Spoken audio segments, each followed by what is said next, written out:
Hello friends, welcome back to my YouTube channel Sangeeta dot Rinku ji में आप सभी का फिर से एक बार स्वागत है। और आज मैं फिर से आप सभी के बीच एक नई और सच्ची घटना के साथ हाजिर हूँ। तो फ्रेंड्स, आज की कहानी शुरू करें उससे पहले अगर आप हमारे चैनल पे नए हैं तो प्लीज़ हमारे चैनल को सब्सक्राइब कर दीजिए और वीडियो पसंद आए तो लाइक कमेंट ज़रूर कीजिएगा।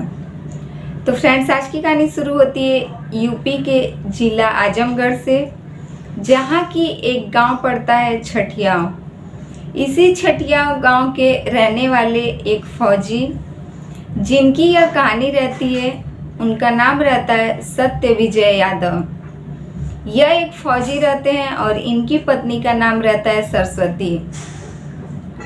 सत्य विजय यादव को एक लड़का और एक लड़की रहती है।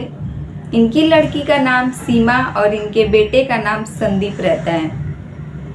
सब कुछ अच्छा चल रहा होता है इनके पूरी ज़िंदगी में, लेकिन जैसे ही कुछ सालों बाद इनके लड़के लड़की थोड़े से बड़े होते हैं, पता चलता है कि एक दिन अचानक इनकी पत्नी सरस्वती को यह खबर आती है कि सत्य विजय यादव जो है वह सरहद पर शहीद हो चुके हैं। वह देश की रक्षा करते करते खुद अपनी जान गंवा देते हैं।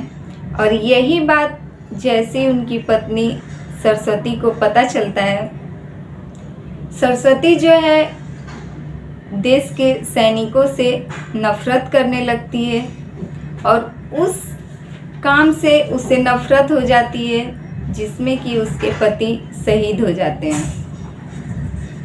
उसकी पत्नी के ऊपर दुख का पहाड़ टूट पड़ता है, क्योंकि सत्य विजय यादव के जाने के बाद, उनके शहीद हो जाने के बाद, उनकी पत्नी सरस्वती जो है अपने दोनों बच्चों के साथ एकदम अकेली पड़ जाती है।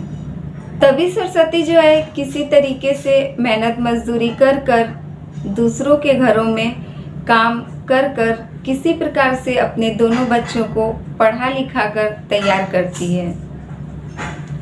पहले के ज़माने में शहीद होने पर शहीद के घर वालों को जो है इस प्रकार से पैसे नहीं मिलती थी और ना ही ऐसी कोई सुविधाएं जिससे कि उनके परिवार का खर्च चल सके। इसी वजह से सरस्वती को भी अपने पति के शहीद हो जाने के बाद बहुत सारे दिक्कतों का सामना करना पड़ा और वह सभी मुसीबतों का सामना करते हुए अपने दोनों बच्चों को पढ़ा लिखा कर तैयार करती है। जैसे ही उसकी लड़की सीमा अब शादी करने की उसकी उम्र हो जाती है और संदीप भी अपनी पढ़ाई पूरी कर लेता है, तभी सरस्वती अपने बेटे संदीप से कहती है कि उससे जो उसकी छोटी बहन है सीमा, अब वह बड़ी हो गई है और उसकी पढ़ाई भी कंप्लीट हो चुकी है, अब उसकी शादी करने का वक्त आ चुका है। और सरस्वती संदीप से यह भी कहती है कि बेटा, अब तुम्हें इतना तक मैंने पढ़ा लिखा दिया, लेकिन अब इसके आगे की तुम्हारी पढ़ाई मैं नहीं करवा सकती। अब जो है पूरे घर की जिम्मेदारियां तुम्हें ही संभालनी होगी। इतना कहकर वह अपने बेटे संदीप को यह समझाती हैं कि अब उसकी बहन जो है शादी करने के लायक हो चुकी है। अब किसी अच्छे घर में उसका रिश्ता देखकर उसकी शादी कर देते हैं, लेकिन इसके लिए तुम्हें कहीं बाहर जाकर कोई काम ढूंढकर तुम्हें काम करना होगा और घर के खर्च में अब तुम्हें ही मदद करनी पड़ेगी। अपनी माँ की बात को सोच समझकर संदीप जो है मान जाता है और कहता है कि ठीक है, वह कहीं बाहर जाकर अपने लिए एक काम ढूंढेगा। जैसे ही संदीप बाहर जाकर काम ढूंढने की बात करता है, उसकी माँ सरस्वती उसका हाथ तुरंत पकड़ लेती हैं और कहती हैं कि बेटा, तुम कहीं भी मेहनत मजदूरी कर लेना, किसी के भी दरवाजे जाकर कोई भी काम कर लेना, लेकिन तुम जो है सरकारी नौकरी भर्ती देखने मत जाना, क्योंकि मैं नहीं चाहती कि जैसे मैंने अपने पति को खोया है, वैसे ही मैं इसीलिए नहीं चाहती कि तुम भी जो सेना के जवान बनो और तुम मेरी बात मानकर भर्ती देखने के लिए कभी भी आगे मत आना। संदीप अपनी माँ की बात को सुन लेता है और कहता है कि ठीक है, वह सरकारी नौकरी की कोशिश नहीं करेगा, बल्कि वह दूसरे शहर जाकर वह अपने लिए कोई अच्छा सा काम ढूंढ लेगा। तभी संदीप जो है 2-4 दिन के बाद पैसे इकट्ठा करता है और अपनी माँ से यह कहकर जाता है कि वह मुंबई अपने लिए काम ढूंढने के लिए जा रहा है। जैसे ही इलाहाबाद स्टेशन पर संदीप पहुंचता है, वह देखता है कि इलाहाबाद स्टेशन पर बहुत ही ज़्यादा भीड़ इकट्ठा हुई है और उसे यह जानना था कि आखिर यहाँ पर इतनी भीड़ क्यों है। तभी वह ट्रेन से उतर जाता है इलाहाबाद स्टेशन पर ही और उसी भीड़ में से एक शख्स के पास जाकर कहता है कि आखिर यहाँ पर इतनी भीड़ क्यों है, यहाँ पर क्या हुआ है। तभी वह सामने वाला आदमी संदीप को यह बताता है कि तुम्हें नहीं पता, कल सेना की भर्ती है और ये सभी लड़के जो हैं तैयारी कर आए हैं। यह लोग जो है भर्ती देखने जाने वाले हैं। कल जो है सेना की भर्ती है और इसीलिए यह यहाँ पर भीड़ इकट्ठा हुई है।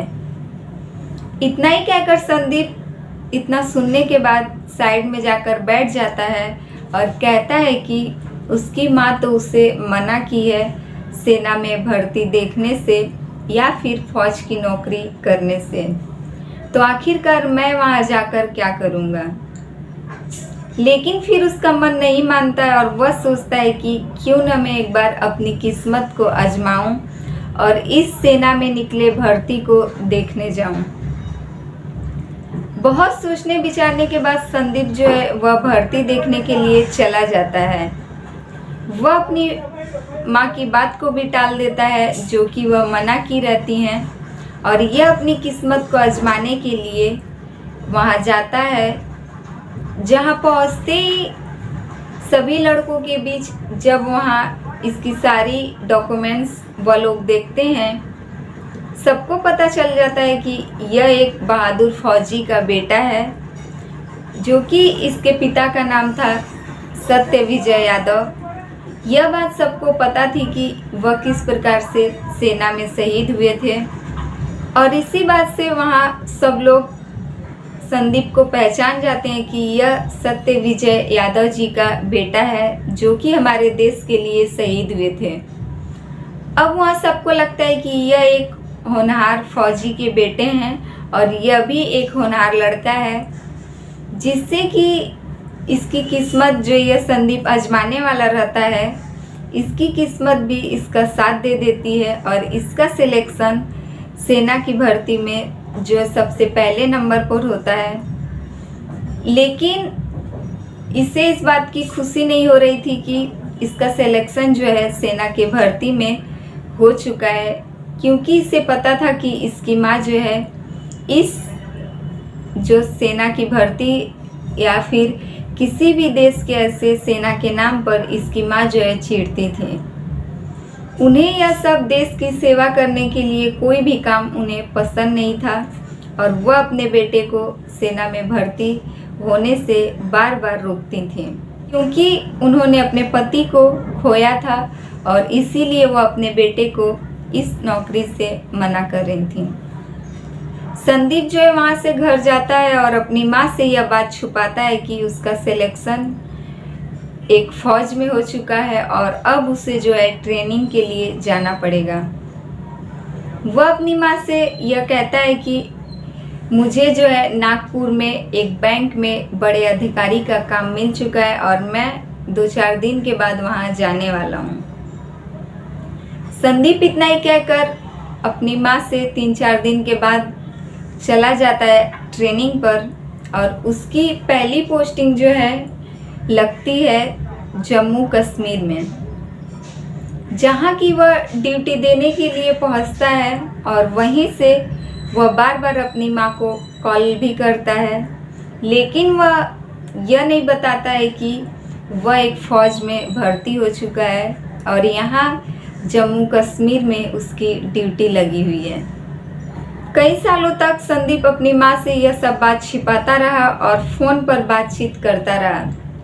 तभी उसकी माँ एक दिन उससे पूछती है कि वह आखिर घर कब तक आने वाला है। संदीप कहता है कि तुम सीमा के लिए एक अच्छा सा लड़का देखकर उसकी शादी का डेट फिक्स कर दो। मैं बहुत जल्द छुट्टी लेकर अपनी बहन की शादी में वापस आऊँगा। इधर संदीप की माँ सरस्वती जो है अपनी बेटी सीमा के लिए एक अच्छा सा रिश्ता देखकर एक अच्छे घर परिवार में अपनी बेटी का रिश्ता तय कर देती हैं, जो कि संदीप हर महीने अपनी माँ को पैसे भेजता रहता था।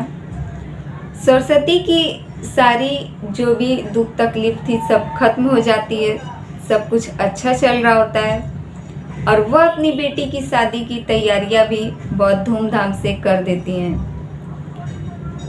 इधर संदीप जो है अपने सर के पास पहुंचता है और छुट्टी के लिए आवेदन करता है, लेकिन उसके सर छुट्टी देने से साफ साफ इनकार कर देते हैं। उन्हें लगता है कि यहाँ जम्मू कश्मीर में अभी कहीं ना कहीं आतंकवादियों के हमले का कुछ उन्हें जो है खबर मिला रहता है और इसीलिए वह सब फौजियों की छुट्टी रद्द कर देते हैं। वह संदीप से कहते हैं कि तुम्हें भी अब छुट्टी नहीं मिल सकती, तुम अपनी माँ को लेकिन फ़ोन करके यह कह दो कि मैं भी तुम्हारे साथ आऊँगा और तुम भी शादी से 3-4 दिन पहले हम दोनों एक साथ वहाँ पहुँचेंगे। संदीप अपनी माँ को कॉल करता है।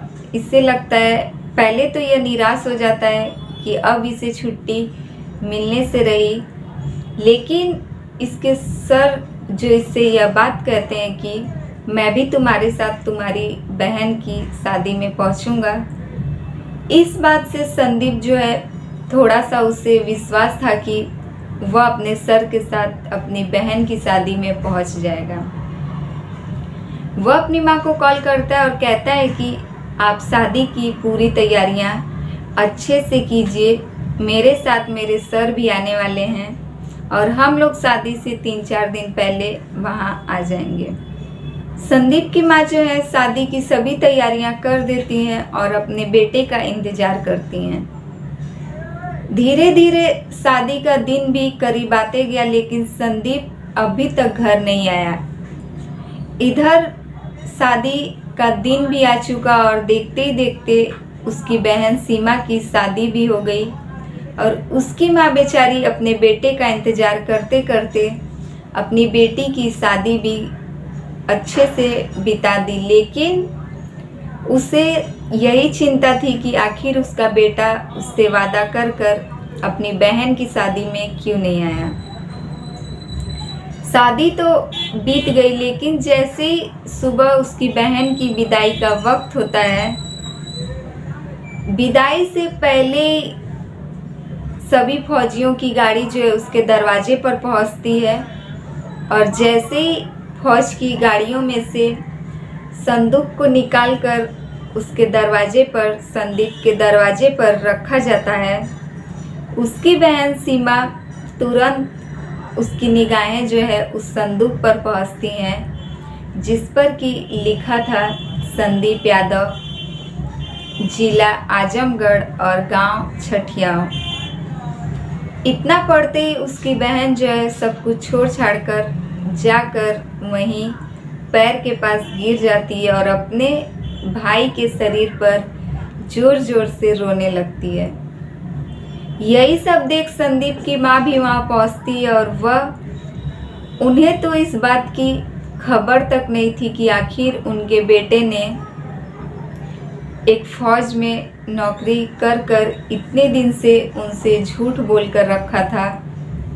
वह तो यह जानती थी कि उनका बेटा जो है नागपुर में एक बैंक में अधिकारी है और उसकी बहन भी यही सोच रही थी कि उसका भाई जो है बैंक में नौकरी करता है।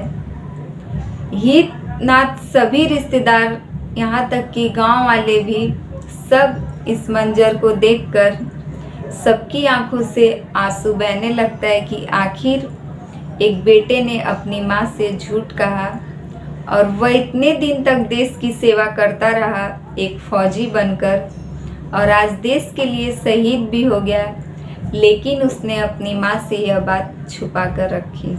संदीप की माँ जो है एक बार फिर से पहले अपने पति को देश के लिए शहीद होते हुए देखी और दोबारा उन्होंने अपने बेटे को इस प्रकार से फिर से एक बार देश की रक्षा में शहीद होते हुए देखकर अब वह जो है अंदर से एकदम पत्थर दिल की हो चुकी थी और अब दोनों माँ बेटी जो है उन लोगों के ऊपर इस प्रकार से दुखों का पहाड़ टूटा कि सभी गांव वाले भी इस समय यह सब मंजर देखकर सबकी आंखों से आंसू बहता ही रह गया। तो फ्रेंड्स, ये रही आज की कहानी अच्छी लगे तो प्लीज़ हमारे वीडियो को लाइक कमेंट जरूर कीजिएगा और हमारे चैनल पे नए हैं तो प्लीज़ हमारे चैनल को सब्सक्राइब कर दीजिए। फिर मिलेंगे आपसे ऐसे ही दूसरी सच्ची घटना के साथ।